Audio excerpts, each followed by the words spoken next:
René Follet, la disparition d'un dessinateur exemplaire et exceptionnel. René Follet avait 88 ans.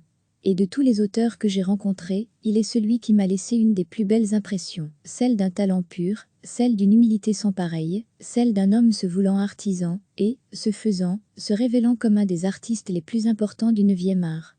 Je parlais d'humilité, et je n'oublierai jamais notre rencontre à l'occasion d'une exposition qui lui était consacrée à Bruxelles. Je lui demandais, si cela ne l'attristait pas, de n'être pas reconnu. Il m'avait répondu, le sourire tranquille, qu'il avait eu les reconnaissances qu'il méritait, et que c'était très bien comme cela. Pourtant, malgré le peu de récompenses qui lui furent données, René Follet est un des dessinateurs les plus admirés dans le monde de la bande dessinée. Illustrateur hors pair, du scoutisme, sous le pseudonyme de Ruff, de Bob Moran aussi, auteur de différentes couvertures pour plusieurs de ses confrères, il a à son actif quelques séries d'aventures souvent passionnantes. Les aventures de Steve Séverin, Yvan Zourine, Edmund Bell, les Zingari, entre autres, et, plus récemment, comment ne pas rappeler son époustouflant Stevenson, et l'excellent, mais bien trop peu connu Plus fort que la haine. 2 livres que j'ai eu le plaisir de chroniquer, il a été aussi l'ami d'un des plus grands dessinateurs actuels, Emmanuel Lepage, qu'il a accueilli dans les voyages d'Ulysse et les voyages de Jules.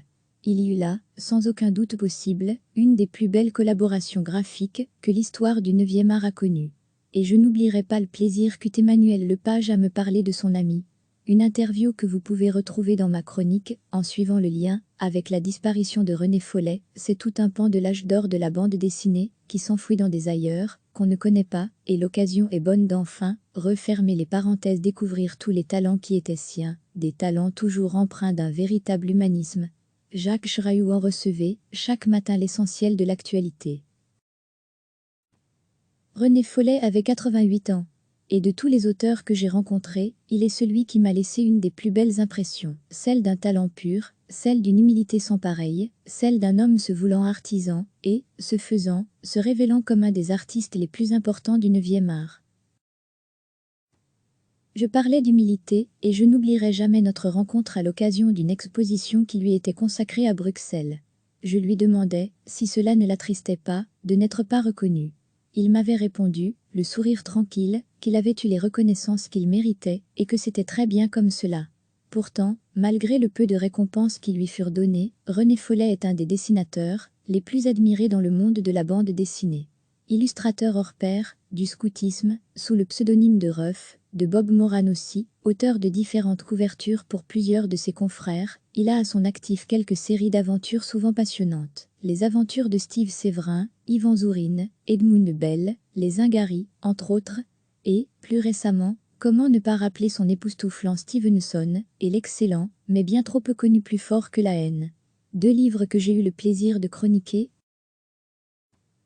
Il a été aussi l'ami d'un des plus grands dessinateurs actuels, Emmanuel Lepage, qu'il a accueilli dans les voyages d'Ulysse et les voyages de Jules.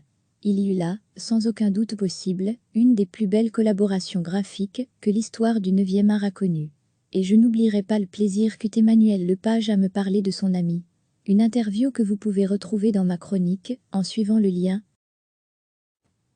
Avec la disparition de René Follet, c'est tout un pan de l'âge d'or de la bande dessinée, qui s'enfuit dans des ailleurs, qu'on ne connaît pas, et l'occasion est bonne d'enfin, refermer les parenthèses, découvrir tous les talents qui étaient siens, des talents toujours empreints d'un véritable humanisme. Jacques Cheraillou. Cliquez sur s'abonner pour recevoir les dernières nouvelles.